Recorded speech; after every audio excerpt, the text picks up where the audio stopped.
எல்லாருக்கும் புதிய பயிற்சி முகாம் கொடுத்த நம் அனைவரும் சார்பும் நன்றி கலந்த வணக்கம். அதை தெரிந்து வந்து நீங்க அனைவரும் இதை கேட்டு இந்த நடத்துனர்களும் ஓட்டுநர்களும் அனைவரும் பிள்ளைகளை அழகாக கொண்டு போய் அழகாக அவங்களுக்கு சேஃப்டியாக சேர்த்ததுக்கு கோடான கோடி நன்றி எல்லாரும் சார் சொல்லிட்டு இருந்தாங்க.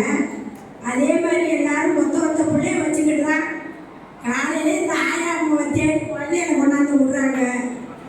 அந்த பிள்ளைங்க தப்பு செஞ்சாலும் ரைட்டு செஞ்சாலும் பாதுகாப்பாக வச்சிருந்து ஸ்கூல்லேயே ஆகிட்டு போயிட்டாங்கள வேனில் ஆகிட்டு போயிட்டாலும் அதை அடிக்காமல் கொள்ளாமல் சீர்கிறதுக்கும் பாசமாக பேசி பிள்ளைய கீழே இறக்கி விட்டு அழகாக பேரண்ட்ஸுக்கிட்ட அவங்கக்கிட்ட கொண்டு விட்டுட்டு உங்கள் பிள்ளை சேஃப்டியாக வந்துருச்சுன்னு போக்குவரத்தில் எந்த பிரச்சனையும் இல்லாமல் அவங்க வீட்டில் கொண்டு சேர்த்துட்டு அதுவே அவங்களுக்கு சேஃப்டி சந்தோஷம். அதே மாதிரி பள்ளி வாகனம் ஓட்டுநர்னா என்ன செய்யணும்னா எனக்கு தெரிஞ்ச சில கருத்தை சொல்கிறேன். ஆயா மகிட்ட வந்து ரொம்ப பேசாமல் அதிகமாக பேசாமல் பொறுமையாக நிதானமாக அவங்க பஸ்ஸில் ஏறணும்னு கரெக்டாக படிக்கட்டில் நின்றுப்பாங்க.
இல்லைம்மா உங்கள் சொந்த ஊர் நல்லூர் இங்கே பக்கத்தில் என்ன பிரச்சனை நிறைய இருக்கிறது இப்போ இனிமேல் யாரும் பேசணும் வந்து நிறைய பாதிச்சிருக்காங்க. ஆமாம் சார் வீட்டுக்காரர் என்ன பண்ணுறாரு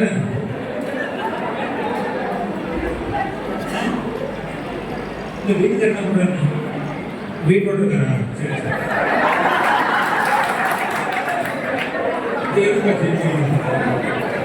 வீட்டோடு இருக்காரா போனோம் ஆனால் வந்து ஒரு நல்ல கருத்து சொன்னாங்க கரெக்டாதீங்க ஆயிரமாவையும் நம்ம அம்மா நினைச்சிங்க நம்ம உடற்பட்ட சகோதரிகளை நினைச்சிங்க இப்போ சார் சொல்ற மாதிரி ஒவ்வொரு குழந்தைங்களும் பார்த்தீங்கன்னா அங்கிள் தாத்தா அண்ணா இந்த மாதிரி அது உறவு தாக்காது அந்த மாதிரி நம்ம வந்து இந்த கலகலப்போட இந்த கூட்டத்தை நிறைவு செய்யணும். இனி நம்ம மாநிலம் மாவட்டத்தில் நம்ம இந்த படிச்சு காமிச்சு அவங்ககிட்ட கையில் கொடுத்துருக்கோம். நோட்டீஸ் பத்திரமா வச்சிங்க அதன்படி நடந்து நமது மாவட்டத்துக்கு ஒரு பெருமை சேர்ந்து தருமாறு உங்களை அனைவரும் எனக்காக கூப்பி கூட கேட்டுக்கொண்டு